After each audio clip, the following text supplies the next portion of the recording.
मैं रोज़ तुम्हारा लंच खा लेता हूँ। अगर तुम्हारे मम्मी डैडी को पता चल गया तो? कैसे पता चलेगा जब मैं बताऊंगा ही नहीं? ये क्या कर रहे हो तुम? इसका लंच क्यों खा रहे हो? नहीं मैडम जी, बच्चे ने खुद ला कर दिया है, आप इससे पूछ लीजिए। जी मैम, मैंने ही दिया था। तुम्हें शर्म आनी चाहिए। एक छोटे से बच्चे को बहला फुसला के इसका खाना खा रहे हो। वापस करो इसका लंच बॉक्स। नहीं मैम, आप यही नहीं खाने दीजिए, मैं रोज इन्हीं के लिए लाता हूँ। क्या कहा? रोज? हेलो मैम, मुझे आपसे कुछ बात करनी है। यस मैम, बताइए। एक्चुअली मैम, मुझे लगता है आरू का लंच कोई और खाता है, सो आई वांट कि आप इस मैटर पे थोड़ी इंक्वायरी कीजिए। No ma'am, that's not possible. आपको ज़रूर कोई गलतफहमी हुई होगी। मैम, क्या हो रहा है आजकल, ये डेली अपना लंच फुल कर कर लेकर आता है और जब ये घर जाता है तो उसका लंच बॉक्स बिल्कुल फिनिश होता है। एंड आई एम सरप्राइज, पहले इसको लंच फिनिश करने के लिए डांटना पड़ता था। आरू, आपकी मॉम क्या कह रही हैं? क्लास में कोई और आपका लंच खाता है? नो मैम, मैं तो अपना पूरा लंच खुद ही खाता हूँ और किसी के साथ शेयर भी नहीं करता। देखिए मैम, मैम, ये तो मैं खुद इससे इतनी बार पूछ चुकी हूँ, ये हमेशा यही कहता है। आई वांट आप इस मैटर पे कुछ इंक्वायरी कीजिए प्लीज़। ओके। तो आरू, इस तरह से फिनिश हो रहा है तुम्हारा लंच बॉक्स? उस दिन तुमने हम सबसे झूठ बोला था ना? और तुम सिर्फ तुम्हारी उम्र का लिहाज करते हुए मैंने जॉब पे रखा था तुम्हें, लेकिन तुम्हारी ये गिरी हुई हरकत ने मेरे डिसीजन को गलत साबित कर दिया। मैडम जी, मैं आगे से इस बच्चे का लंच कभी नहीं खाऊंगा। इस बार मुझे माफ़ कर दीजिए, मुझे नौकरी से मत निकालना। मेरे सामने हाथ जोड़ने से कुछ नहीं होगा। अब तुम्हारा जो भी फैसला होगा ना, इसके पेरेंट्स की मर्जी से होगा। आरू, पैक करो अपना लंच बॉक्स। चलो। मैडम जी।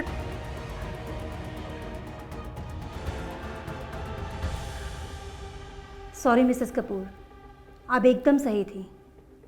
आरू का लंच आरू नहीं बल्कि कोई और खा रहा था। एंड वो उसकी क्लास का कोई स्टूडेंट नहीं बल्कि हमारे स्कूल का गार्ड है। व्हाट? तो मैम, आपने ऐसे आदमी को स्कूल में रखा ही क्यों है?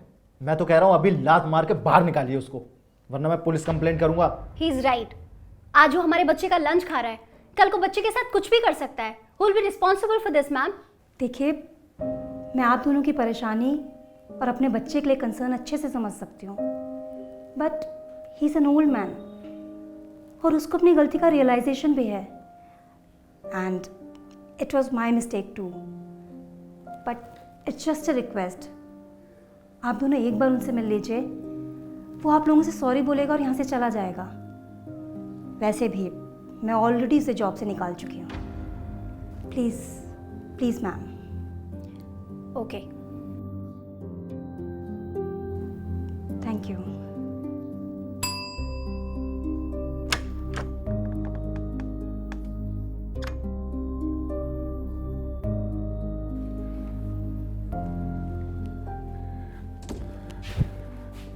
बेटा गौरव, मीना, मुझे माफ़ कर दो। क्या आप लोग इस गार्ड को जानते हैं? मैम, ये कोई गार्ड वार्ड नहीं है, ये मेरे दादू हैं। पापा ने इनको और दादी को पुराने वाले घर भेज दिया था और मुझे मिलने भी नहीं देते। आरू, कम हियर। पापा, ये गार्ड वार्ड की नौकरी का क्या ड्रामा है? मैं आपको मंथली पैसे भेजता तो हूँ।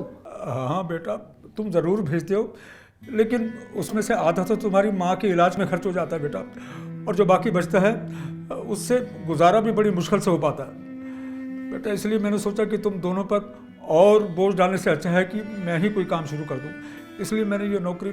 सो मैंने यहाँ आरू के स्कूल में आके ज्वाइन कर लिया।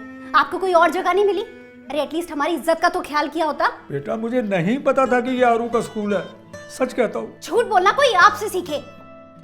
बस बहुत हुआ मिसेस कपूर। अब आप इनसे एक भी अपशब्द नहीं बोलेंगी, क्योंकि ये आपका घर नहीं मेरा स्कूल है।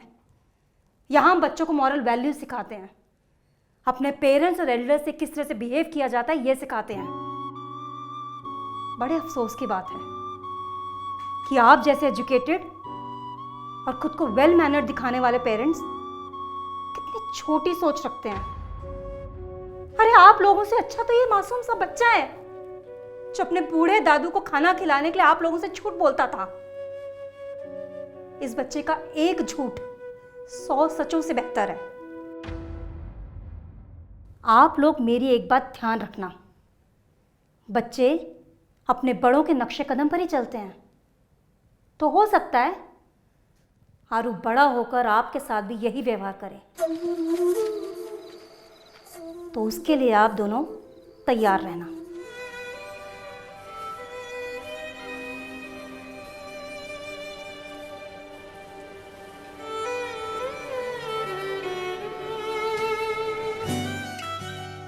सॉरी पापा, बेटा चलिए घर चलते हैं।